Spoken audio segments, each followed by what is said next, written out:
के सागर career अकॅडमीच्या या digital प्लॅटफॉर्मवरती मी प्राध्यापक रणजित फरांदे आपणा सर्वांचं सहर्ष स्वागत करतो। विद्यार्थी मित्रांनो, आपण नागपूर ग्रामीणच्या पेपरपासून सुरुवात केली होती। त्याचे काही साधारणतः एक 9 पार्ट, त्याच्यानंतर पुणे जिल्हा जे ग्रामीणचा पेपर आहे तो, आणि त्याच्यानंतर आता हा तिसरा पेपर पुणे शहर आयुक्तालय, अशा आपण 3 पेपर आतापर्यंत घेत आहोत आणि क्रमाक्रमाने पुढे आपण अजून नवीन असे पेपर घेत राहणार आहे। आणि त्याच्यामधून तुमच्या लक्षात येतंय की आपण ज्या ठिकाणी क्वेश्चन विचारलाय त्याच ठिकाणी तो टॉपिक एकदम व्यवस्थित पद्धतीने क्लिअर करतोय। म्हणजे मॅथमॅटिक्सचा एखादा प्रॉब्लेम असेल तर त्याच ठिकाणी त्याचा आवाका संपवण्याचा प्रयत्न केलेला आहे। त्याच्यानंतर मराठीचा जर क्वेश्चन असेल तर त्याच ठिकाणी, आता पाठीमागच्या लेक्चरला आपण बघितलं की सर्वनामं घेतली होती, तर त्याच ठिकाणी मी सगळ्याच्या सगळं सर्वनामं सांगितले। दर्शक सर्वनाम आणि दर्शक विशेषण हा डिफरन्स करून पण सांगितला। उद्या तुम्हाला विशेषणात जाऊन दर्शक विशेषणावरून तुमचं कन्फ्युजन होणार नाही। अशा पद्धतीने आपण पुढे चाललेलो आहे। ट्रिक कशा वापरता येतील, ऑप्शन नंबर 2, ऑप्शन नंबर 3 ला कसं घेऊन जायचं, ऑप्शन नंबर 1 ला घेऊन जायचं नाही विचारल्यावरती काय करायचं, अशा सर्व अँगलनं आपण पुढे चाललेलो आहोत। तर आपले जे काही जे स्टँडर्ड बुक आहेत याच्यामध्ये होणारच पोलीस कॉन्स्टेबल, याच्यामध्ये ज्या पाठीमागच्या वर्षीच्या 2023 मधल्या 78 प्रश्नपत्रिका आहेत त्या उत्तरे आणि स्पष्टीकरणासह अतिशय चांगल्या पद्धतीनं दर्जेदार पद्धतीनं दिलेल्या आहेत। आणि त्याच्यातीलच एक PDF मी घेत असतो, त्याच्यावरूनच तुमच्या लक्षात येतं की किती चांगल्या पद्धतीनं आपण त्या क्वेश्चन पेपर तिथं घेतलेले आहेत। 38 प्रश्नपत्रिका त्याच्यामध्ये जिल्हा व ग्रामीण शहर पोलीसच्या आहेत, 28 प्रश्नपत्रिका चालकच्या आहेत, 12 प्रश्नपत्रिका SRPF IBRच्या आहेत आणि 10 प्रश्नपत्रिकांचं सखोल स्पष्टीकरण दिलेले चालू घडामोडीसह। त्याच्यानंतर पुढचं 93वी आवृत्ती आहे, याच्यामध्ये सर्वच्या सर्व आहे संपूर्ण पोलीस कॉन्स्टेबल, ज्याच्यामध्ये 20 प्रश्नपत्रिका, 5 आदर्श प्रश्नपत्रिका, उत्तरे आणि स्पष्टीकरणासह दिलेले आहेत। त्याच्यानंतर 40 प्रश्नपत्रिकांचा आपला एक संच असलेले पोलीस कॉन्स्टेबल 36वी आवृत्ती आहे। त्याच्यानंतर पोलीस कॉन्स्टेबल 2022-23 याच्यामध्ये 25 निवडक प्रश्नपत्रिकांचा संच, असंही एक आपलं अजून एक बुक आहे। त्याच्यानंतर जे माझे विद्यार्थी मित्र पोलीस शिपाई चालक भरतीसाठी फॉर्म भरतात त्यांच्यासाठी हे बुक आहे, ज्याच्यामध्ये रंगीत स्वरूपामध्ये वाहतुकीचे जे काही वेगवेगळे सिम्बॉल्स आहेत, वाहतुकीचे चिन्हे, रोड मार्किंग असतील, वाहतुकीचे दिवे, वाहने इंडिकेटर्स वगैरे जे काय असतील आणि काही ठराविक कायदे, चिन्हे, हे या पुस्तकामध्ये 450 MCQच्या स्वरूपात आणि डिटेल थेअरीच्या स्वरूपामध्ये एक्सप्लेन केलेली आहेत। त्याचबरोबर मोटार वाहन चालवण्याचे वाहतुकीचे कायदे व नियम असं असणारं हे देखील आपलं एक नवीन बुक आहे, ज्याच्यामध्ये 21 प्रश्नपत्रिकांचा समावेश आणि साधारणतः 650 MCQ याच्यामध्ये घेतलेले आहेत। आणि विद्यार्थी मित्रांनो, आपण घेतोय पुणे शहर आयुक्तालयाचा पेपर आणि त्याच्यामध्ये साधारणतः एक 2-3 पार्ट झालेले आणि त्याच्यामधून आपण पुढे चाललेलो आहोत। मग पाठीमागच्या लेक्चरपर्यंत आपण 27व्या क्वेश्चनला आलो होतो आणि आता 28वा क्वेश्चन काय म्हणतोय। क्वेश्चन मराठी ग्रामरचे क्वेश्चन चालू झाले होते। तुम्हाला मी अगोदरच सांगितले की आयुक्तालयाचा पेपर आहे, त्यात पुण्यातला पेपर आहे, त्याच्यामुळे त्याची जी काही डिफिकल्टी लेवल आहे, ही डिफिकल्टी लेवल कंपॅरेटिव्हली ही जास्त आहे। म्हणजे बुद्धिमत्ता विचारलं, वरवरचं विचारलं नाही, एक ठराविक क्वेश्चन सोडले तर प्रत्येक क्वेश्चनला त्यांनी डेप्थ ठेवलेले।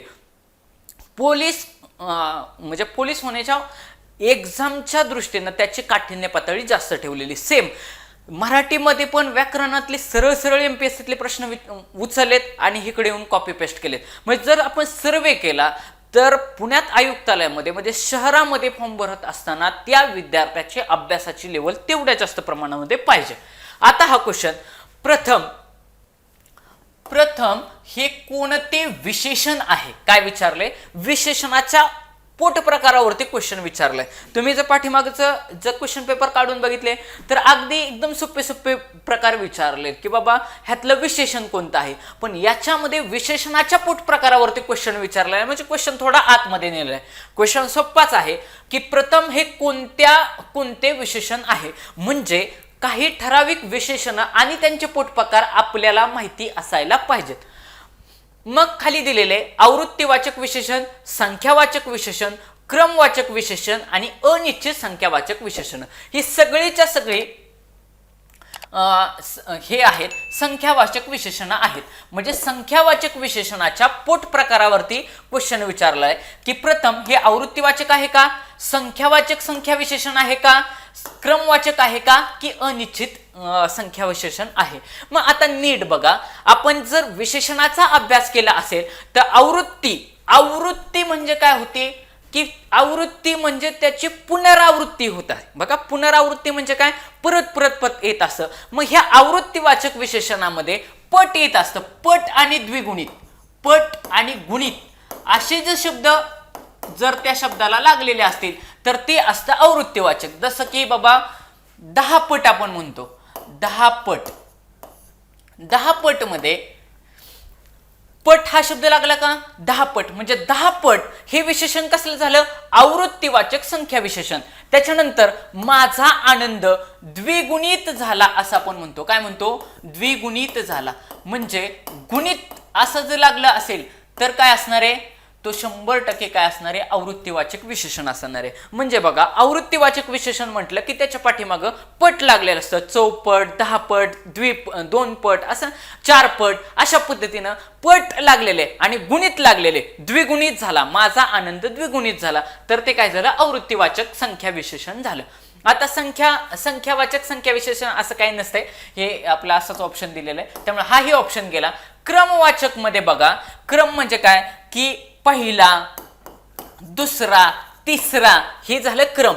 पहिला, दुसरा, तिसरा, किंवा त्याला आपण काय म्हणतो, प्रथम, तो वर्गामध्ये प्रथम आला, तो वर्गामध्ये द्वितीय आला, तो वर्गामध्ये तृतीय आला, म्हणजे हा काय झाला, क्रम झाला. इथं काय विचारलंय, प्रथम, म्हणजे 100% ऑप्शन नंबर सी क्रमवाचक संख्या विशेषण हा या संख्या विशेषणाचा प्रकार आहे. म्हणजे प्रथम हे कसलं आहे, क्रमवाचक. प्रथम वरनच करताय, प्रथम, द्वितीय, तृतीय, म्हणजे क्रमानं चाललंय. म्हणजेच बघा इथं ऑप्शन मध्ये आपण एक्सप्लेनेशन मध्ये दिलेले की क्रमवाचक संख्या विशेषण ज्या विशेषणाचा वापर हा वस्तूंचा क्रम दाखवण्यासाठी केला जातो त्यास क्रमवाचक संख्या विशेषण असं म्हणतात. उदाहरणार्थ 10वा वाडा, कितवा वाडा आहे, पहिला, दुसरा, तिसरा, असा कितवा वाडा आहे, हा 10वा वाडा. त्याच्यानंतर पहिली योजना, ज्या काय आपल्या सपोज 12 योजना असतील, 12 पंचवार्षिक योजना असेल, त्यातली कितवी योजना ही, पहिली योजना आहे. याच्यावरून काय करते, ही क्रमवाचक विशेषण आहे. त्याच्यानंतर पुढचा प्रकार काय दिलाय, 18वी परिषद. कितवी परिषद, 18वी परिषद. म्हणजे ह्याच्यातून पण काय कळतोय, आपला क्रम कळतोय. म्हणजे 10वा, त्याच्यानंतर पहिली, 18वी, याच्यावरून त्या संख्या विशेषणाचा क्रम दिसतो, म्हणून हे क्रमवाचक संख्या विशेषण आहे. प्रथम हे क्रमवाचक संख्या विशेषण आहे. आणि अनिश्चित संख्यावाचक विशेषण, अनिश्चित संख्यावाचक विशेषणामध्ये काय येतं की त्याच्यामध्ये निश्चित अशी संख्या सांगता येईल का, ऑलरेडी इथं शब्दातच लिहिलेला अनिश्चित.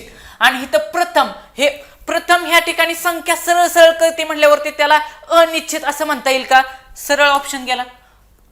ऑप्शन इलिमिनेट करत राहिलं पाहिजे ना, त्याच्या नावावरूनच कळते की अनिश्चित म्हणजे निश्चित नाही. आणि इथं काय म्हणते, प्रथम, प्रथम म्हणजे पहिला, ह्याच्यावरून ती निश्चित संख्या आहे हे जर आपल्याला कळत असेल तर अनिश्चित होईल का, 100% होणार नाही. म्हणजे अनिश्चित संख्यावाचक विशेषण हा प्रथम या हे विशेषणाचा प्रकार येणार नाही. मग अनिश्चित मध्ये काय काय येतं, जसं की आपण म्हणतो की वर्गामध्ये थोडी मुले आहेत, वर्गामध्ये थोडी मुले आहेत. मग थोडी किती झाली, थोडी मुले, थोडी मुले. या ठिकाणी थोडे हे जे काय आहे हे अनिश्चित. मग थोडी या शब्दामध्ये आपल्याला सांगता येईल का नक्की किती मुलं येतं, 10 येतं का, 15 येतं, 20 आहेत, 25, 100 आहेत, नाही. म्हणजे थोडी हे काय झालं, अनिश्चित संख्यावाचक विशेषण झाले. अशा पद्धतीनं तुम्हाला मी विशेषणाचे सगळेच्या सगळे प्रकार सांगितले. सर्व रस्ते एका ठिकाणी एकत्र येतात, सर्व रस्ते हे पण एक प्रकारचं काय झालं, संख्यावाचक विशेषण झालं. सर्व रस्ते, सर्व रस्ते, सर्व रस्ते. मग सर्व रस्त्यामध्ये हे जे काय सर्व जे आहे, या सर्व हे पण कसं आहे, अनिश्चित आहे. मग सर्व रस्ते म्हणजे किती रस्ते, 4 रस्ते, 3 रस्ते, 6 रस्ते, 2 रस्ते, नक्की किती रस्ते, सर्व रस्ते एका ठिकाणी एकत्र येतात. हे पण कसं आहे, अनिश्चित आहे, 100% सांगता येत नाही. मग हे विशेषणाचे प्रकार झाले. विशेषणातल्या संख्यावाचक विशेषण या ठिकाणी तुमचं 100% पक्क झालं. बघा संख्यावाचक विशेषणामध्ये बघा आवृत्ती म्हटलं की त्याच्यामध्ये पट आणि द्विगुणित, पट आणि गुणित हे शब्द लागलेले असतील. संख्यावाचक विशेषणाचे हे सगळे प्रकार, संख्या विशेषणाचे हे प्रकार आहेत. आवृत्तीवाचक संख्या विशेषण क्रम म्हटलं की पहिला, दुसरा, तिसरा, 10वा वाडा, प्रथम, द्वितीय, तृतीय, ह्याच्यातून काय दिसतो? एक क्रम दिसतो. तो वर्गामध्ये प्रथम आला, द्वितीय आला, तृतीय आला, चतुर्थ आला, काय दिसतोय? क्रम दिसतोय. क्रमवाचक संख्यावाचक विशेषण. आवृत्तीवाचक म्हणजे काय? अनिश्चित म्हणजे काय? की त्याच्यामध्ये निश्चित असं सांगता येणार नाही, संख्या सांगता येणार, अनिश्चित संख्या म्हणजे निश्चित संख्या सांगता येणार नाही. काय उदाहरण आहे? थोडी मुले. वर्गामध्ये किती मुलं आहेत? तर थोडी मुले आहेत. किती? मग थोडे म्हणजे किती ते सांगता येत नाही. सर्व रस्ते एका ठिकाणी आले, मग सर्व रस्ते म्हणजे किती रस्ते सांगता येत नाही. अशा पद्धतीनं या पद्धतीनं आपले सगळेच्या सगळे विशेषण या ठिकाणी संख्यावाचक विशेषण संपलेली आहेत. आता पुढचा प्रश्न, खालीलपैकी वाक्यातील सकर्मक क्रियापद ओळखा. बघा, अतिशय चांगला म्हणजे दर्जेदार प्रश्न आहे बरं का हा. सकर्मक क्रियापद ओळखा. काय आहे सकर्मक क्रियापद? याच्यामध्ये आपल्याला क्रियापद ओळखायचे, वाक्यामधलं क्रियापद. पण क्रियापदाचा प्रकार कुठला आहे? सकर्मक क्रियापद. सकर्मक याचाच अर्थ काय होतो? स म्हणजे सहित, कर्मासहित असलेलं क्रियापद. म्हणजेच याचाच अर्थ काय? की वाक्यात कंपल्सरी तुम्हाला काय पाहिजे? कर्म पाहिजे. वाक्यात कर्म पाहिजे. मग वाक्यात कर्म असेल, त्या वाक्यातलं क्रियापदच सकर्मक क्रियापद होईल ना. लक्षात येत आहे का? ज्या वाक्यामध्ये कर्म असेल ते वाक्य सकर्मक क्रियापद होईल. बाकीच्या ज्या वाक्यामध्ये कर्मच नसेल ते वाक्य सकर्मक क्रियापद कसं होईल? म्हणजेच काय की आपल्याला वाक्यातील कर्ता आणि कर्म 100% ओळखता आलंच पाहिजे. कारण ज्या मुलाला कर्ता ओळखता येतो, कर्म ओळखता येतं आणि त्याच्यावरून क्रियापद लक्षात येतं, त्या मुलाला हे सगळे जे काही प्रश्न आहेत क्रियापदाचे, त्याचबरोबर प्रयोगाचे सगळे प्रश्न आहेत ते सहज सुटतात. मग आता बघू आपल्याला काय विचारले त्यांनी. सकर्मक क्रियापद ओळखा. कर्म म्हणजे काय की त्याच्यावरती कर्ता तुम्हाला पाठीमागचे तुम्ही लेक्चर जाऊन बघा. त्यासाठी सगळे लेक्चर क्रमाने बघणं खूप जास्त अनिवार्य आहे. की मी पाठीमागचे सांगितलं होतं की कोण, त्या ठिकाणी मी क्रियापदाचा पण प्रकार सांगितले होते. मला सांगता येणार नाही लेक्चर कुठले, पण मे बी पुणे ग्रामीणचा पेपर असेल, त्याच्यामध्ये शिकवताना मी सांगितलं होतं की कर्ता कसा ओळखायचा. जर क्रियापदाला कोण प्रश्न विचारला तर 100% तुम्हाला काय भेटतो? कर्ता भेटत असतो. मग आता बघा या ठिकाणी बघा, कोण प्रश्न विचारला, लक्षात ठेवायचं. कोण प्रश्न विचारला तर काय भेटणार आहे तुम्हाला? कर्ता भेटणार आहे. आणि कर्ता काय करतो? कर्ता काय करतो किंवा कर्त्याने काय केले असं जर प्रश्न विचारला तर काय भेटतं? कर्म भेटतं. काय भेटतं? कर्म भेटतं. कर्त्याने काय केलं किंवा काय करतो, काय केले किंवा काय करतो असा जर प्रश्न आपण विचारला तर त्या ठिकाणी काय भेटत असतं? कर्म भेटत असतं. मग आता बघा, आपल्याला सकर्मक पाहिजे, म्हणजे सकर्मक म्हणजे कर्मासहित असणारं क्रियापद. तर मी तुम्हाला एक हिंट म्हणून एक अगोदर सांगतो की जो काय आहे हे क्रियापद आहे, नीट लक्षात घ्या, जे काय आहे हे क्रियापद आहे, हे क्रियापद ऑलरेडीच अकर्मक क्रियापद आहे, हे लक्षातच ठेवायचं. ज्या ठिकाणी आहे हे क्रियापद येणार त्या ठिकाणी 100% वाक्यामध्ये कर्मच असू शकत नाही. कारण आहे हे ऑलरेडी अकर्मक क्रियापद आहे. हे अकर्मक क्रियापद आहे. म्हणजे आहे हे क्रियापद आहे, हे कसं आहे? ऑलरेडी अकर्मक आहे. म्हणजे ज्या ठिकाणी आहे हे क्रियापद येणार त्या ठिकाणी त्या वाक्यामध्ये कधीच कर्म येणार नाही.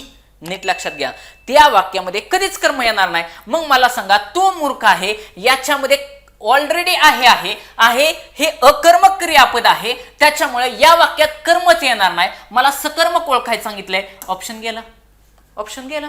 मग आता बघा, तो मूर्ख आहे याच्यामध्ये मूर्ख कोण आहे? तो आहे. तो काय झाला? कर्ता. आणि मूर्ख असण्याची क्रिया कोणावरती होते? त्याच्यावरतीच होते ना. क्रिया जर दुसऱ्या गोष्टीवरती जर घडत असेल तर त्या ठिकाणी त्या वाक्यामध्ये कर्म आहे असं म्हणता येईल. मग आता सगळ्यांना अख्ख्या महाराष्ट्राला पाठ असलेलं उदाहरण आहे, इयत्ता 5वी पासून तेच उदाहरण घेतलं जातं. राम आंबा खातो. बघा, राम आंबा खातो. मग खाणारा कोण प्रश्न विचारला की काय भेटतो? कर्ता भेटतो. बघा तुम्हाला थोडं समजून सांगतो.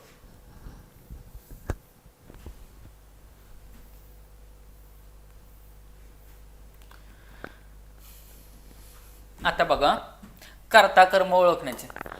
राम आंबा खातो. राम आंबा खातो. बर, खातो काय आहे ह्याच्यातलं? क्रियापद आहे. सरळ सरळ क्रियापद आहे. म्हणजे पोलीस भरतीचे काय पेपर काढून बघितलं तर खातो हे काय हे पण विचारले. खातो हे वाक्यातील काय आहे? क्रियापद आहे. बर, आता बघा तुम्हाला मी काय सांगितलं की कोण जर प्रश्न विचारला कोणाला? क्रियापदाला, तर काय भेटतो? कर्ता भेटतो.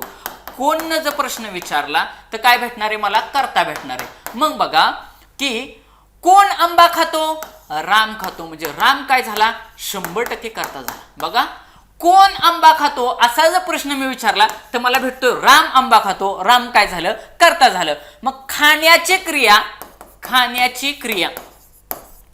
क्रिया कोणावरती घडते? किंवा रामनं काय केलं? आंबा खाल्ला. रामनं किंवा राम काय करतो? आंबा खातो. रामनं काय केले?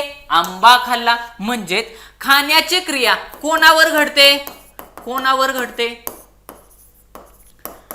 त्याच्यावरून वाक्याचं मला काय भेटणार आहे? कर्म भेटणार आहे. त्यावरून वाक्याचं मला कर्म भेटणार आहे. म्हणजे या वाक्यातील आंबा हे काय आहे?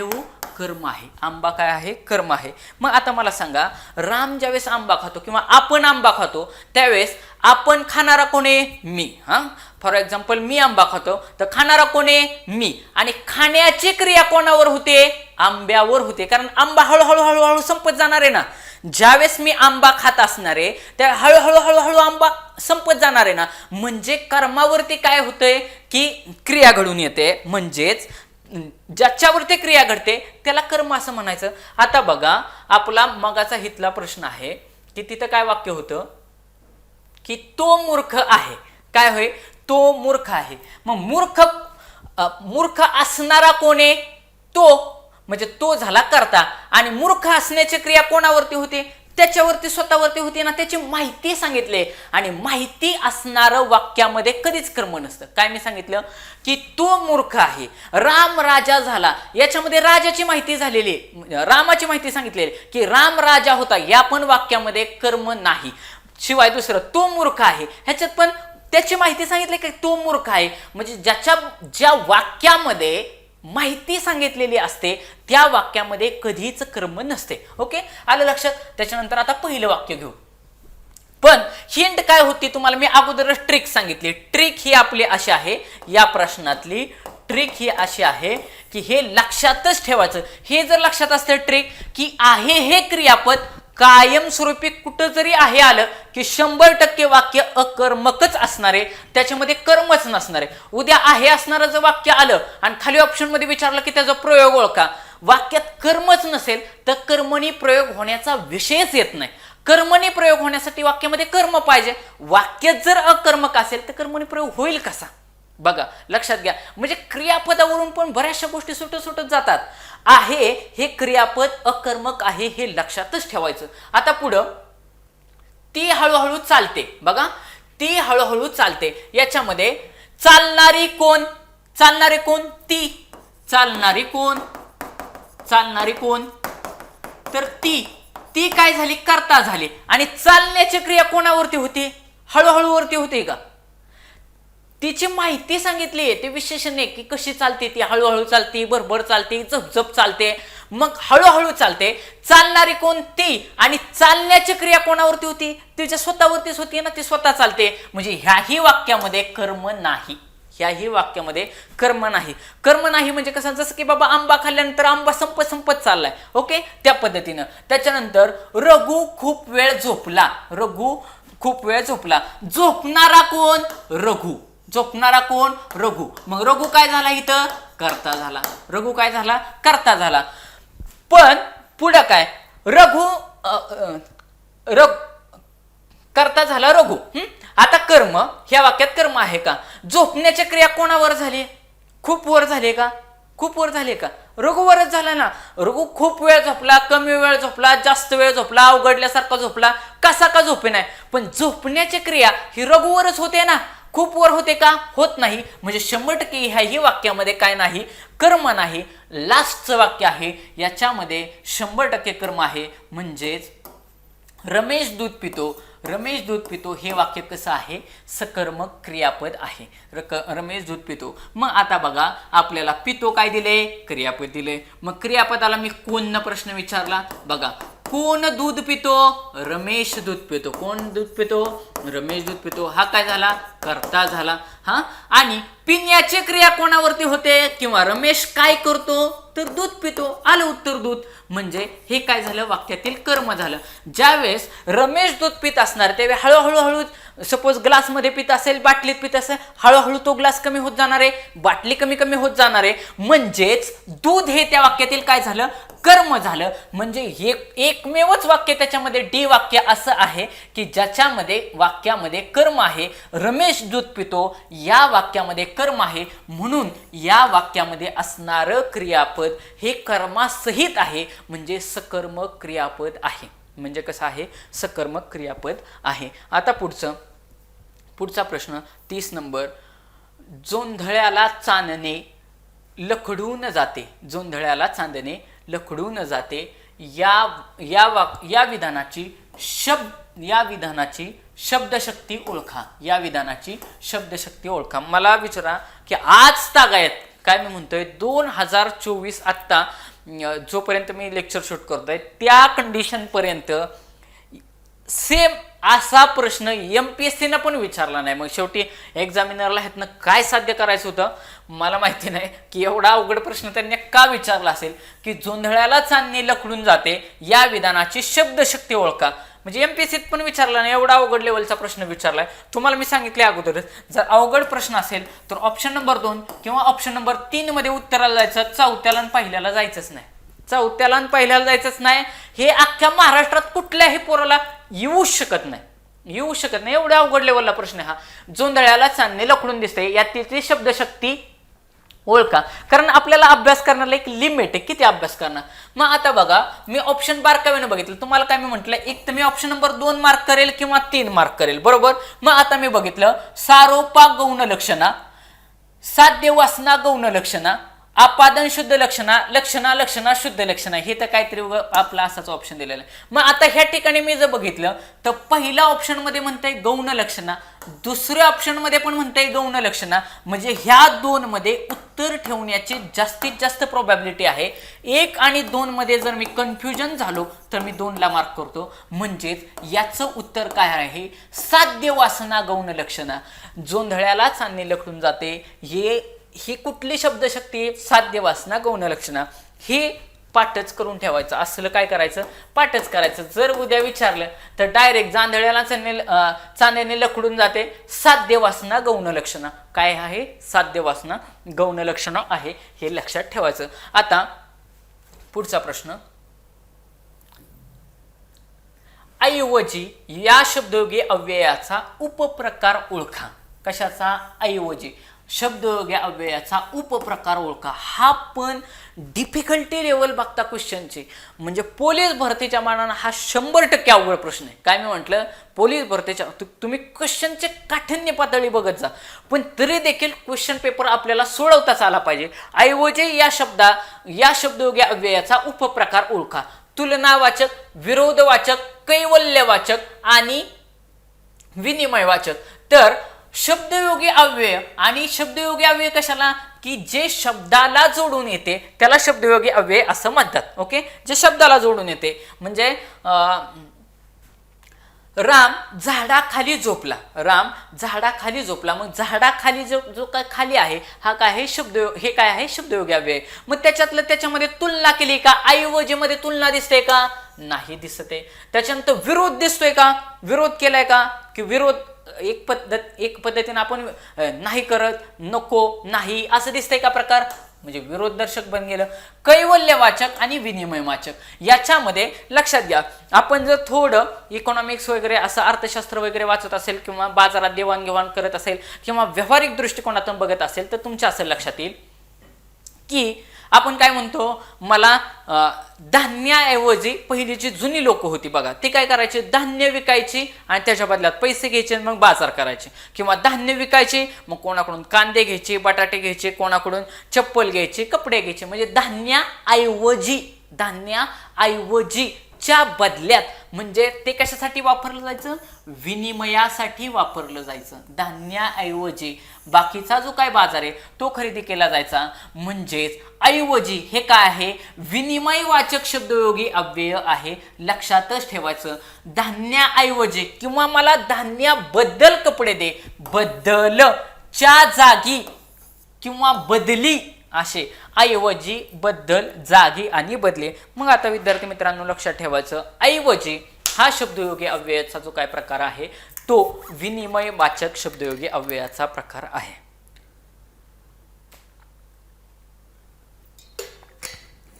मग आता तुमच्या लक्षात येईल की जर तुम्ही आयुक्तालयासारख्या ठिकाणी फॉर्म भरत असाल तर त्या ठिकाणी कामाचा लोड तसा आहे, व्याप तसा आहे. म्हणजे पुण्यासारख्या ठिकाणी तुम्ही फॉर्म भरताय तर बट ऑब्वियस पेपरची डिफिकल्टी लेवल तशी राहणार. पण काही सांगू शकत नाही, उद्या कुठला पण नागपूरच्या एक्झामिनरनं पुणे आयुक्तालयाचा पेपर उचलला आहे तसा जर इकडून तिकडून फिरवून टाकला तर सगळ्यांची पळापळी होऊ शकते. त्यासाठी सगळे पेपर 2023चा पेपर आहे, त्याच्यामुळे सगळे पेपर व्यवस्थित करणं खूप जास्त गरजेची गोष्ट आहे. 32 नंबरचा क्वेश्चन, मी वेळेत गेलो म्हणून तो मला भेटला.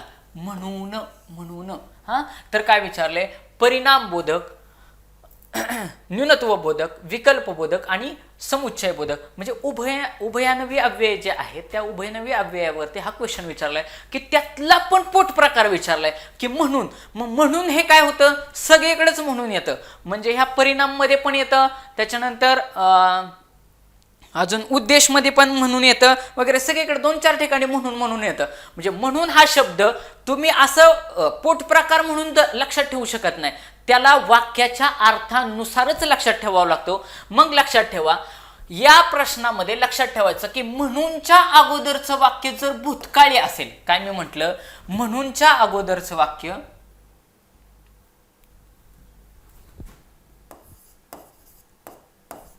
म्हणूनच्या अगोदरचे वाक्य म्हणजे हिकडचं वाक्य, अगोदरचे वाक्य, अगोदरच्या वाक्य हे जर भूतकाळी असेल, कसं भूतकाळी असेल तर 100% ते काय असतं, परिणामबोधक. कसं असतं, परिणामबोधक उभयान्वयी अव्ययाचा प्रकार असतो. पण जर म्हणूनच्या वाक्यामध्ये, नीट बघा, म्हणूनच्या वाक्यामध्ये जर भविष्यकाळ दिसत असेल, बघा भविष्यकाळ दिसत असेल तर ते वाक्य कसं असतं, उद्देशबोधक असतं. कसं असतं, उद्देशबोधक. आणि जाणून बुजून इथं फसवलं जातं, ह्या 2 ठिकाणी फसवतातच. मग आता बघा ह्याचं उदाहरण काय आहे, ह्याचं उदाहरण असं आहे,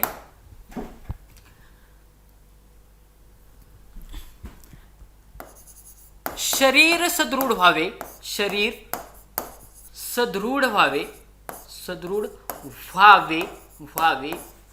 म्हणून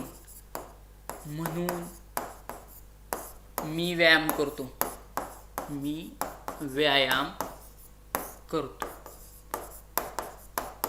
लक्षात येते का, शरीर सदृढ व्हावे म्हणून मी व्यायाम करतो. आता बघा, मी व्यायाम करतो ह्याच्यामध्ये अजून शरीर सदृढ झालंय का, शरीर सदृढ झालेलं नाही.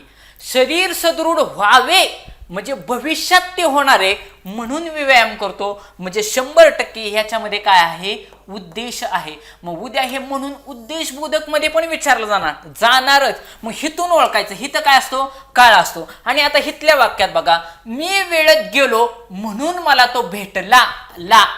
आणि ला वरून लक्षात ठेवायचं, तुम्ही माझे पाठीमागचे लेक्चर काढून बघा, मी त्या ठिकाणी सांगितलेलं आहे की भूतकाळामध्ये ला, ली, ले, लो, लाली लेलो असं जर असेल तर 100% वाक्य काय असतं, भूतकाळी असतं. म्हणजे क्रियापदाच्या शेवटी बघा, क्रियापदाच्या शेवटी लालिलेलो असं जर असेल तर वाक्य कसं असतं, भूतकाळी असतं. आणि तातो तिथे असेल तर वाक्य वर्तमान काळी असतं. तुम्ही पाठीमागचं माझं लेक्चर काढून बघा, तिथे मी वर्तमान काळ सगळेचे सगळे चारीच्या चारी वर्तमान काळ सांगितलेले आहेत. त्या ठिकाणी मी सांगितलं होतं तातो तिथे असेल तर वर्तमान काळ असतो, लालोलिले असेल तर वाक्यामध्ये कसा असतो, भूतकाळ असतो. जर लालोलिलीमध्ये भूतकाळ असेल तर हिथं बघा सरळ सरळ लिहिलं ना, गेलो गेलो म्हणजे 100% वाक्य काय, भूतकाळी. भेटला भेटला म्हणजे वाक्य कसले, भूतकाळी वाक्य. बाकीचं डोकं लावायची गरजच नाही ना. जर म्हणून हे उभयनवी अव्यय आहे. उभयनवी अव्ययाचा प्रकार काय असतं, उभयनवी अव्ययाचा पाठीमागच्या पेपरला काय विचारलं, उभयनवी अव्यय काय कार्य करतं, दोन वाक्य किंवा दोन शब्द यांना जोडण्याचं कार्य कोण करत असतं, उभयनवी अव्यय करत असतं. मग आता लालिलेलो हे भूतकाळ दर्शवतं आणि जर भूतकाळ दर्शवत असेल तर याच्या अगोदर जर भूतकाळ असेल, बघा याच्या अगोदर जर भूतकाळ असेल तर 100% हे वाक्य कसं आहे, परिणामबोधक आहे. कसं आहे, परिणामबोधक आहे. आलं का लक्षात. म्हणजे म्हणूनच्या अगोदर जर तुम्हाला भविष्यकाळ दिसत असेल, शरीर सदृढ व्हावे, अजून झालंय का, झालं नाही, अजून होणार आहे म्हणून मी व्यायाम करतो. म्हणूनच्या अगोदर जर भविष्यकाळ दिसत असेल तर ते 100% उद्देश, त्याच्या पाठीमागचा उद्देश ना, व्यायाम करण्याच्या पाठीमागचा उद्देश काय आहे की माझं शरीर सदृढ व्हावे, शरीर सदृढ व्हावे म्हणून मी व्यायाम करतो. ह्या ठिकाणी पण म्हणून न जोडले, ह्या वाक्यात पण म्हणून न जोडलंय. पण याच्यात आणि याच्यात फरक काय आहे की याच्यामधलं अगोदरचं म्हणूनचं वाक्य हे भविष्यकाळी आहे आणि जर म्हणूनच्या अगोदरचं वाक्य हे जर भूतकाळी आलं असेल तर त्या ठिकाणी त्याचा परिणाम दिसत असतो. म्हणजे मी वेळेत गेलो, त्या माझ्या वेळेत जाण्याचा परिणाम काय झाला की तो मला भेटला, नाही तर भेटला नसता. नीट बघा, माझ्या वेळेत जाण्याचा परिणाम काय झालाय की तो मला वेळेत भेटला. आणि त्याच्यातनं पण हिंट तुम्हाला मी सांगितले, ही हिंट आहे. हिंट काय आहे की म्हणूनच्या अगोदर, बघा म्हणूनच्या अगोदर जर भूतकाळ आला तर 100% वाक्य काय असतं, परिणामबोधक असतं. मग न्यूनत्व बोधक मध्ये काय येतं, तर न्यूनत्व बोधक मध्ये पण परंतु परी, बघा पण परंतु परी असे न्यूनत्व बोधक येतात. बघा म्हणजे कसं सांगता येईल की बाबा मी बरा आहे पण आई आजारी आहे. बघा मी बरा आहे पण आई आजारी आहे म्हणजे काहीतरी कमीपणा दिसतो त्या वाक्यामध्ये. म्हणजे सगळं बरं आहे पण आई आजारी आहे, पण आई आजारी आहे. बघा मी खूप अभ्यास केला परंतु पासच झालो नाही, मी खूप अभ्यास केला परंतु पास, काहीतरी कमीपणा आहे. परंतु परी वगैरे न्यूनत्व बोधक असतं म्हणून हाही ऑप्शन गेला. समुच्चय बोधक म्हणजे काय, अधिकचं चिन्ह लक्षात ठेवायचं, एकाच दुसऱ्याचे भर. आणि हे समुच्चय बोधक उभयानवी अव्यय आहे. आणि बघा समुच्चय बोधक म्हणजे काय, समुच्चय आपण म्हणतो ना एखाद्या गोष्टीचा समुच्चय झाला म्हणजे साठा झाला, ह्याची भर पडली. बघा पाऊस आला आणि मोर नाचू लागला. बघा पाऊस आला आणि मोर नाचू लागला. पाऊस आल्यामुळे, बघा पाऊस आल्यामुळे पाऊस पण येतोय आणि मोर पण नसतायत, असे एकाची भर होती आणि मोर नाचू लागला. ही काय झालं, समुच्चय बोधक. आणि विकल्प बोधक काय असतं, हे कर किंवा ते कर. बघा म्हणजे तुम्हाला विरुद्धार्थी शब्द दिसतात. इथं काय दिसतात, विरुद्धार्थी शब्द दिसतात. विरुद्ध म्हणजे विकल्प ठेवलेला असतो, हे कर किंवा ते कर अशा पद्धतीनं विकल्प ठेवलेला असतो. मग आता बघा आपण वाटलंच तर त्याच्यावरती लेक्चर घेऊयात, कारण सगळं घ्यायचं म्हटल्यानंतर वेळ लागेल. आता इथं बघा परिणामबोधक उभयान्वयी अव्यय म्हणून याकरता, सबब, यास्तव, तेव्हा, तस्मात ही अव्यय पहिल्या वाक्यातील एखाद्या गोष्टीचा परिणाम दुसऱ्या वाक्यात दर्शवण्यासाठी वापरतात. कळलं. अशा पद्धतीनं त्या प्रश्नाचं उत्तर काय राहील, समुच्चयबोधक उभयान्वयी अव्यय आहे.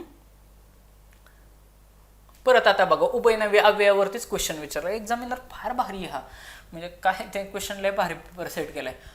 सगळे प्रश्न एमपीएससीचे उचललेत आणि टाकलेत. भाऊला थोडेफार लागले आहे, बाकी सर्व खुशाल. बघा बाकी सर्व खुशाल, भाऊला थोडेफार लागले आहे पण बाकी सर्व खुशाल आहे. म्हणजे काहीतरी वाक्यामध्ये एकाचा कमीपणा आहे. आणि तुम्हाला मी अगोदरच सांगितलं पण परंतु परी बाकी, पण परंतु परी बाकी असं जर विचारलं असेल, इथं बघा न्यूनत्व बोधक उभयान्वयी अव्यय परंतु, पण, बाकी, किंतु, परी ही उभयान्वयी अव्यय पहिल्या वाक्यातील काय दाखवतात? कमीपणा दाखवतात किंवा उणी दाखवतात किंवा दोष दर्शवतात.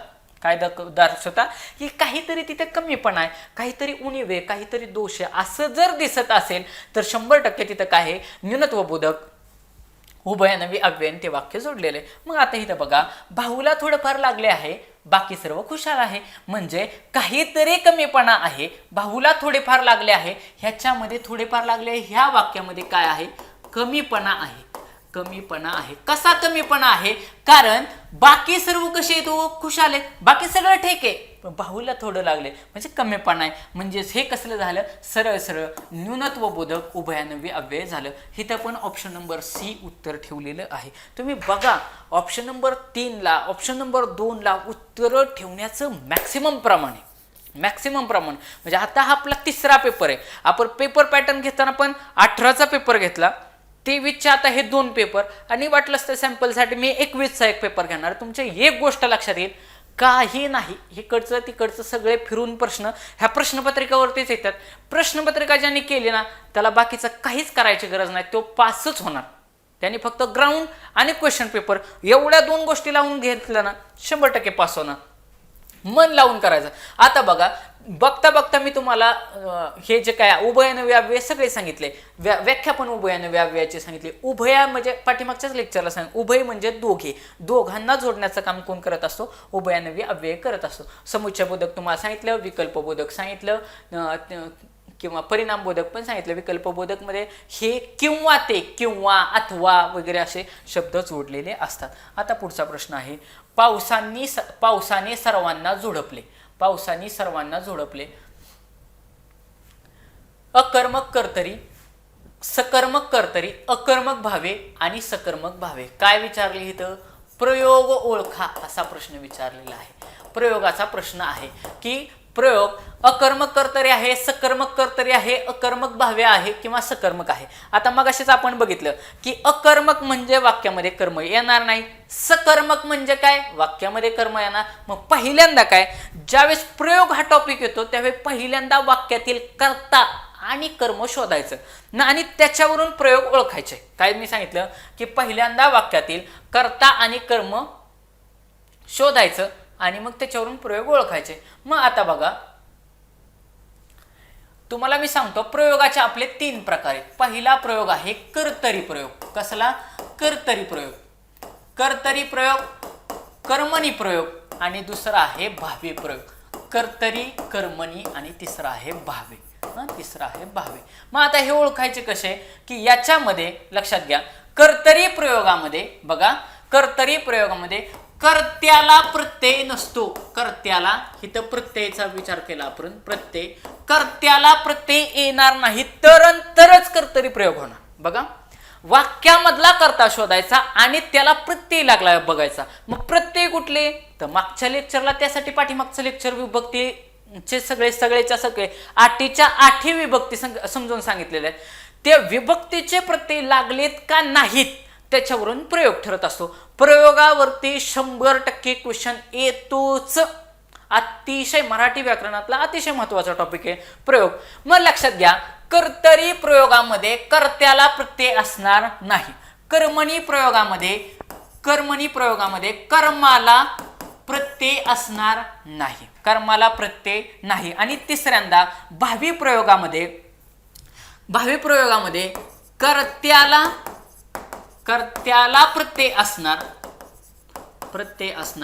कर्माला पण प्रत्यय असणार. जर वाक्यात कर्म असेल तर कर्माला पण काय असणार? प्रत्यय असणार. आणि क्रियापद सगळ्यात महत्वाचं वाक्य आहे. क्रियापद हे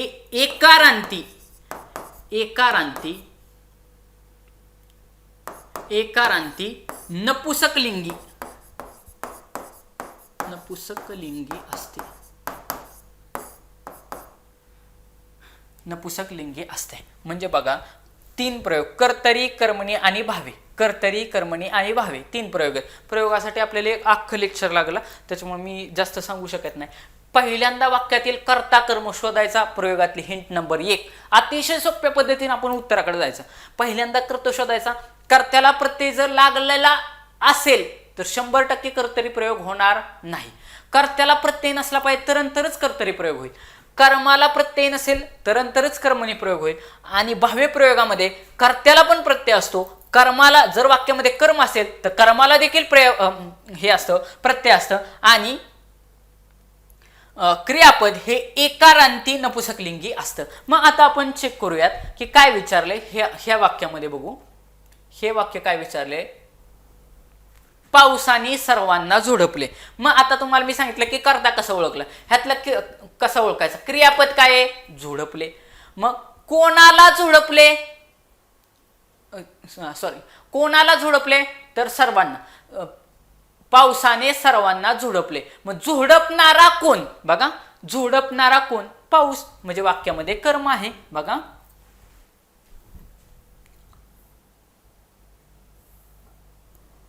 पावसाने सर्वांना झोडपले. आपण हितच घेऊ.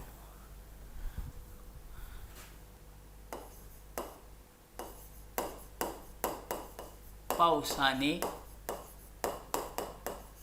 सर्वांना झोडपले, पावसाने सर्वांना झोडपले. आता बघा, झोडपणारा कोण, झोडपणारा कोण असा प्रश्न जर विचारला, झोडपणारा कोण तर कोण आहे, उत्तर काय येईल, पाऊस. उत्तर काय येईल, पाऊस. म्हणजे वाक्यामध्ये काय आहे, 100% काय आहे, कर्ता आहे. मग आता या कर्त्याला ने प्रत्यय लागलाय ना, आणि ने आपण पाहिलाय की तृतीयाचा प्रत्यय आहे. ने प्रत्यय कर्त्याला लागलेला आहे, म्हणजे वाक्यामध्ये कर्तरी प्रयोग होणार नाही. वाक्यामध्ये कर्तरी प्रयोग होणार नाही. काय मी केलं, झोडपणारा कोण, पाऊस. आणि पावसाला तर प्रत्यय लागलाय ना, ने प्रत्यय लागलाय ना, ने प्रत्यय लागलाय, म्हणजे ह्या दिलेल्या उदाहरणाचा कर्तरी प्रयोग होणारच नाही. मग आता मी इकडे ऑप्शन मध्ये आलो, चेक केलं थोडं, कर्तरी दिलंय का, तर 100% बघा 2 ठिकाणी दिले कर्तरी प्रयोग. सकर्मक किंवा अकर्मकचा तर विषयच येणार नाही, कारण कर्तरी प्रयोग होऊच शकत नाही. ऑप्शन गेला. आता अकर्मक भावे की सकर्मक भावे, आता मला सांगा की वाक्यामध्ये जर कर्म असेल तर सकर्मक भावे प्रयोग होणार, आणि वाक्यामध्ये जर कर्म नसेल तर अकर्मक भावे होणार. म्हणजे मला काय ओळखायचं, आता मला आता एवढं लक्षात आलं, प्रयोग सोडून द्या, मला आता एवढं ओळखायचंय की वाक्यात कर्म आहे की नाही, वाक्यात कर्म आहे की नाही. परत मी तिकडे त्या वाक्यावरती गेलो आणि चेक केलं की काय, पावसाने सर्वांना झोडपले. झोडपणारा कोण, पाऊस. त्याच्यावरून मला कळलं की कर्ता आहे, आणि कर्त्याला प्रत्यय लागला, त्याच्यामुळे कर्तरी प्रयोग होणार नाही. आता मी काय केलं, ह्याच्यातलं कर्म ओळखलं. कर्म काय की झोडपण्याची क्रिया कोणावरती होते, सर्वांवर होते. बघा, झोडपण्याची क्रिया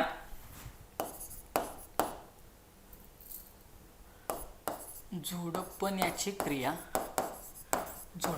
क्रिया कोणावर होती, सर्वांवर होती. म्हणजे वाक्यामध्ये 100% काय आहे, हो कर्म आहे. वाक्यामध्ये 100% कर्म आहे, कर्म. वाक्यामध्ये 100% कर्म आहे. हे झालं क्रियापद, झोडपले क्रियापद. झोडपणारा कोण, पाऊस. पावसाला प्रत्यय लागलाय, पाऊस झाला कर्ता. कर्त्याला प्रत्यय लागलेला आहे, त्याच्यामुळे कर्तरी प्रयोग होणार नाही. आता मी दुसऱ्यांदा काय शोधायचंय, मला कर्म शोधायचंय. मला जर कर्म शोधायचंय तर मी काय विचारणार, झोडपण्याची क्रिया कोणावर होते, सर्वांवर होते. पावसानं सर्वांना झोडपलं, असं विचार करा. आपण सगळेच्या सगळेजण पावसात उभे, मग झोडपण्याची क्रिया कोणावर होणार आहे, सर्वांवर होणार आहे. म्हणजेच वाक्यामध्ये 100% काय आहे, हो कर्म आहे. वाक्यामध्ये 100% कर्म आहे. मग आता इथं बघा, जर वाक्यामध्ये कर्म असेल तर वाक्यामध्ये अकर्मक भावे प्रयोग होईल का, वाक्यामध्ये तर कर्म आहे, म्हणजे सकर्मक भावे प्रयोग हे या प्रश्नाचं काय राहील, उत्तर राहील. आणि अजून एक मी तुम्हाला हिंट सांगितली होती की कर्तरी प्रयोग, ह्याचा स्क्रीनशॉट काढून घ्या, हे लय महत्वाचं आहे. एवढ्या ह्याच्यावरती सगळे प्रयोग सुटतात.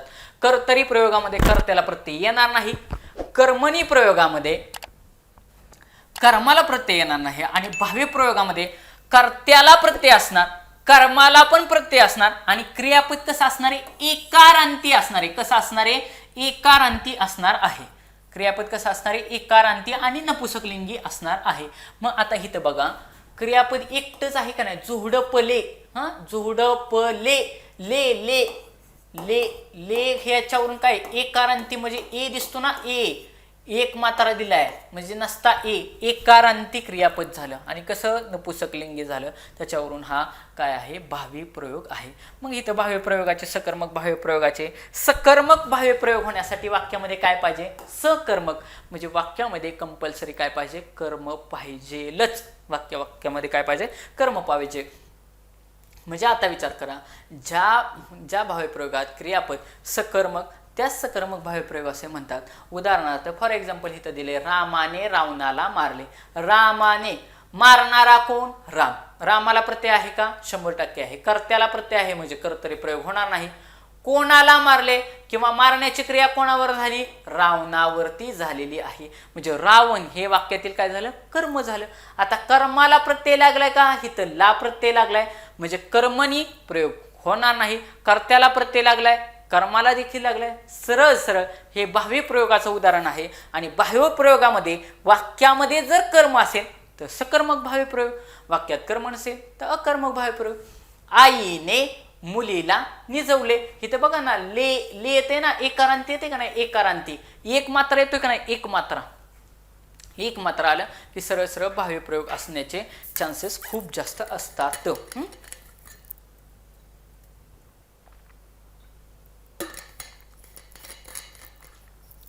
परत पुढचाही क्वेश्चन विचारलाय, सेम प्रयोगावरतीच विचारलाय. आता हा प्रश्न तुम्हाला यायला पाहिजे. म्हणजे ही सगळी जी काय उदाहरणं येतं ह्याच्यावरून लक्षात येतं की बाबा अतिशय महत्त्वाचा प्रयोग ह्या ठिकाणी विचारलेला आहे. काय विचारले की खालील वाक्यातील प्रयोग ओळखा. सभेत पत्रके वाटली गेली. MPSCला आत्तापर्यंत कमीत कमी 10 ते 15 वेळा हे वाक्य आले. किती, 10 ते 15 वेळा हे वाक्य MPSCला विचारलं आहे आतापर्यंत. सभेत पत्रके वाटले गेली. मला सांगा, सभेत पत्रके वाटली गेली ही कोणाकडून तरी वाटली गेली असतील का आपोआप सगळ्यांच्या अंगावरती अशी पडतील, कोणाकडून तरी वाटली जातील. म्हणजेच ह्याच्यामध्ये लोकांकडून, बघा लोकांकडून हा जो काही कर्ता आहे, हा कर्ता लपवलेला आहे. हा करता काय केले, लपवलेला आहे. मग लोकांकडून सभेत पत्रके वाटली गेली. बघा वाक्य कसं होईल, लोकांकडून सभेत पत्रके वाटले गेले. मग आता बघा, लोकांकडून जर सभेत पत्रके वाटले गेले, वाटणारे कोण, लोक, त्यांना कडून हा प्रत्यय लागलेला आहे म्हणजे कर्तरी प्रयोग होणार नाही. इथं कर्तरी प्रयोग दिसतंय, कर्तरी प्रयोग दिसतंय. सकर्मक अकर्मक सोडूनच द्या. म्हणजे आता ही दोन राहिले, कर्मणी का भावे. मग लोकांकडून सभेत पत्रके वाटले गेले, लोकांकडून काय झाले, कर्ता झाले. आता कर्म ओळखायचंय. लोकांकडून काय वाटले गेले, पत्रके. मग पत्रकेंना पत्र हे लागले का, प्रत्यय लागले का, लागला नाही. म्हणून हा काय आहे, कर्मणी प्रयोग आहे. आणि आता एक हिंट लक्षात ठेवा, ट्रिक लक्षात ठेवा, ट्रिक. पाठच करायचं, पाठच लक्षातच ठेवायचं, लक्षात ठेवायचं की ज्याला किंवा ज्या असं म्हणता येईल, ट्रिक अशी आहे, ज्या वाक्यात कडून हा प्रत्यय येतो ना, कडून प्रत्यय येतो,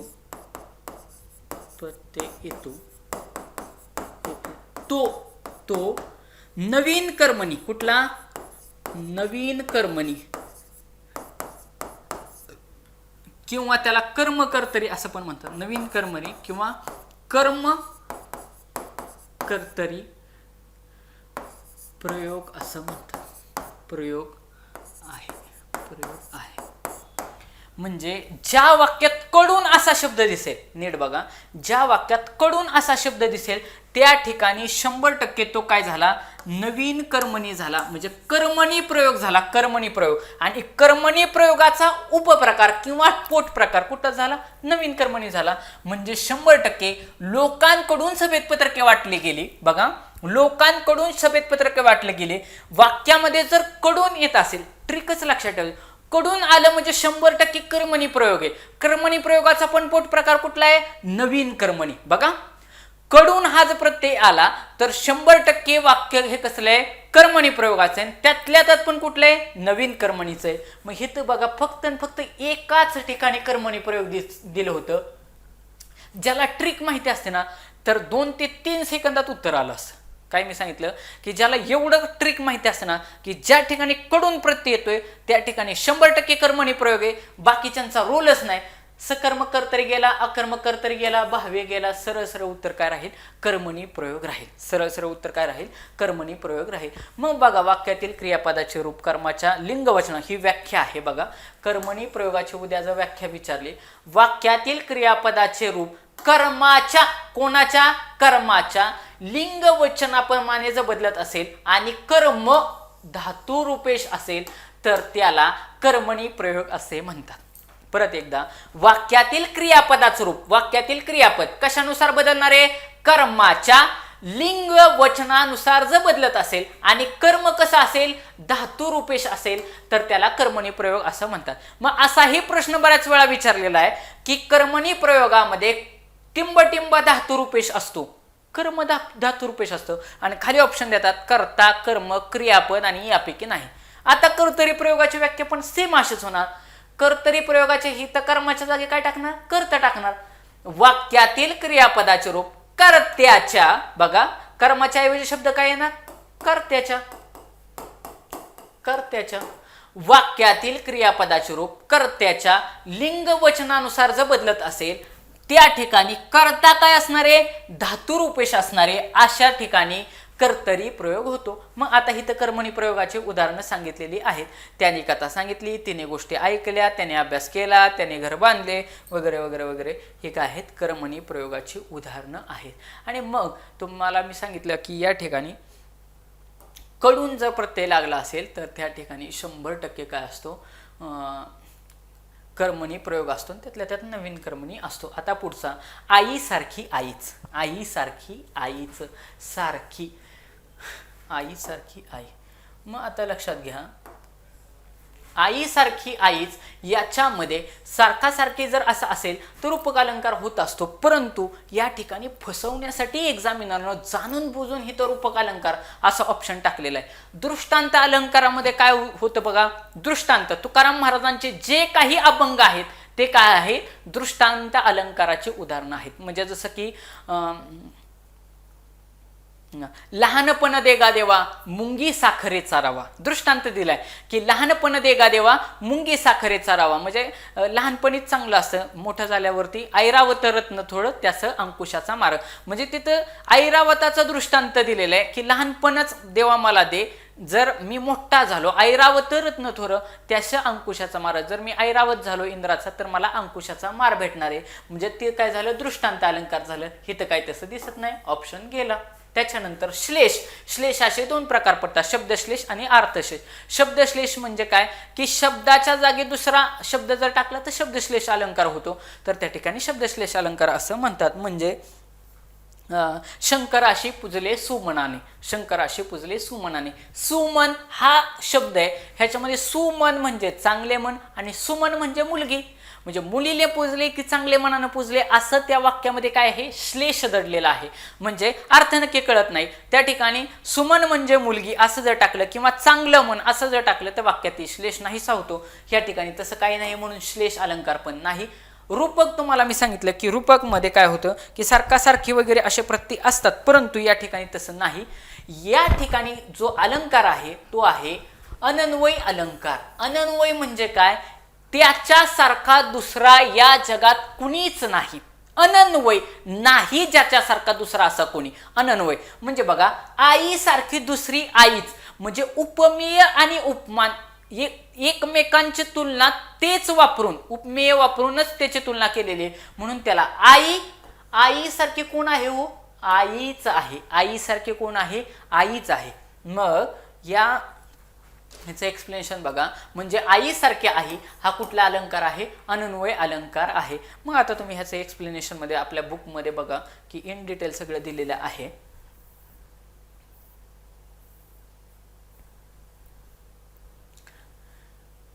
उपमेयाचे श्रेष्ठत्व बघा, उपमेयाचे श्रेष्ठत्व अतुलनीय आहे. कोणाचे, उपमेयाचे श्रेष्ठत्व अतुलनीय. उपमेय काय, आई. उपमान म्हणजे काय की त्याला ज्याची कोणाची पदवी दिली जाते त्याला उपमान म्हणतात. ती चंद्रासारखी दिसते. बघा कोणासारखी दिसते? चंद्रासारखी दिसते. मग चंद्रासारखी चंद्र हे काय झालं तिच्यासाठी उपमा दिलेली, पण ती ही उपमेय झालं. मग या ठिकाणी उपमेय काय आहे की आई. उपमेयाचे श्रेष्ठत्व अतुलनीय आहे हे सांगण्यासाठी जेव्हा उपमेयाची तुलना त्याच्याशीच करावी लागते तेव्हा अनन्वय अलंकार असा होतो. म्हणजे म्हणजेच येथे या अलंकारात उपमेय व उपमान काय आहे? एकच आहे. बघा, माझी आई अशी होती जशी असतेच आई. म्हणजे आईची तुलना कोणावरती केली आहे? आई सोबतच केलेली आहे. जसं मगाशी मी काय तुम्हाला सांगितलं की ती मुलगी चंद्रासारखी सुंदर आहे. कोणासारखी सुंदर आहे? चंद्रासारखी. म्हणजे त्या मुलीचं मी काय त्याला म्हणतात, त्या मुलीची तुलना मी कोणासारखी केलेली आहे? चंद्राच्या सौंदर्यासोबत केलेली. पण या ठिकाणी आईची तुलना कोणाबरोबर केलेली आहे? चंद्राबरोबर केलेली नाही, आईसोबतच केलेली आहे. म्हणजे तिच्या एवढं दुसरं काहीच मोठं असू शकत नाही. म्हणजे माझी आई अशी होती जशी असतेच आई. अलंकाराच्या पोटप्रकारांमध्ये हे आहे. अर्थालंकारामध्ये अनन्वय हा अलंकार. पुढे बघा, झाले बहु, होतील बहु, आहेतही बहु, परंतु यासमहा. म्हणजे आत्ता भरपूर जण आहेत, भविष्यात होतील पण भरपूर जण, असे आहेत ही भरपूर जण, परंतु याच्यासारखा दुसरा कुणीच असू शकत नाही. या समहा छत्रपती शिवाजी महाराजांसाठी वापरलं जातं. झाले बहु, होतील बहु, आहेतही बहु, परंतु या समहा म्हणजे यांच्यासारखा हाच दुसरा कुणीच होऊ शकत अनन्वय नाही याच्यासारखा दुसरा असा कुणी. आता पुढं, या दानासी या दानाहून अन्य नसे उपमान. या दानासी म्हणजे असं दाने हे, या दानाहून दानाची तुलना कोणाशी केलेली आहे? दुसऱ्या दानाची. अन्य नसे उपमान ही त्याची उदाहरणं आहेत. लक्षात ठेवायचं. अनन्वय अलंकाराची उदाहरणे. आता 27 नंबरचा प्रश्न काय?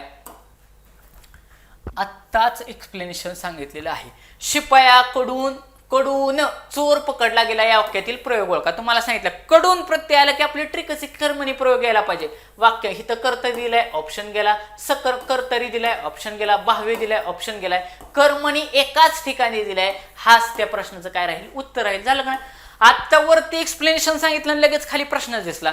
ट्रिकच आहे आपली. कडून दिसलं की 100% कर्मणी प्रयोग आहे, आणि कर्मणी प्रयोगाचा पण नवीन कर्मणी प्रयोग आहे. म्हणजेच कडून प्रत्यय दिसला की तो नवीन कर्मणी किंवा कर्म कर्तरी असा प्रयोग असणार आहे. इंग्रजी वाक्यांच्या रचनेनुसार प्रभावी रचनेच्या प्रभावातून मराठीत या प्रकारची वाक्यरचना केलेली जाते. या प्रकारात कर्त्यापेक्षा कर्माला अर्थदृष्ट्या अधिक महत्त्व असते. तसेच कर्ता कडून या शब्दयोगी अव्ययांत असतो. काही वेळा कर्ता स्पष्ट नसतो आणि त्याचा उल्लेख केला जात नाही. उदाहरणार्थ हे सगळ्यात महत्वाचे आहे. बघा आता उदाहरणं कशी आहेत. काय उदाहरणं दिलेत? मांजराकडून उंदीर पकडला गेला. कसला? सरळ सरळ कर्मणी प्रयोग असणार. कर्मणी प्रयोगाचा पोट प्रकार नवीन कर्मणी असतात. रस्त्यावर निषेध पत्रके फेकली गेली. आपोआप रस्त्यावरती पत्रके फेकली गेलेत का? कोणाकडून तरी गेलेत. विद्यार्थ्यांकडून गेलेत, लोकांकडून गेलेत, समाजाकडून गेलेले, कोणाकडून तरी गेलेत. कोणाकडून गेले? तर लोकांकडून. कोणाकडून?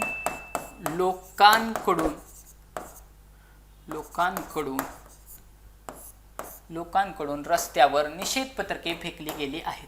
लोकांकडून रस्त्यावर निषेध पत्रके कडून ज्या ठिकाणी लागेल त्या ठिकाणी 100% कर्मणी प्रयोग असतो. अशा तऱ्हेने विद्यार्थी मित्रांनो आपण मराठी ग्रामरचा पार्ट अतिशय डिटेलमध्ये पुढं चाललेलो आहे. परीक्षेला अजून कालावधी आहे. तुमच्याकडे वेळ चांगला आहे. अभ्यास व्यवस्थित याच पद्धतीनं केला ना तर 100% तुम्हाला 95 मार्क पडणार. हे आपले शब्द आहेत. फक्त अभ्यासामध्ये प्रामाणिकपणा ठेवा. तुम्हाला हे लेक्चर कसे वाटतात ते नक्की सांगा. तुम्हाला आवडल्यास नक्की लाईक करा. तुमची जी काही कमेंट असेल ते कमेंट बॉक्समध्ये कमेंट टाकत चला की त्या कमेंट मी पाहिल्यानंतर आपल्याला पुढं कसं घेता येईल या पद्धतीने आपण पुढे जात जाणार आहे. बरीच एक्झामला बराचसा कालावधी आहे आणि या कालावधीमध्ये आपण विद्यार्थ्यांच्या हिताच्या दृष्टीनं हा निर्णय घेतलेला आहे. तर धन्यवाद.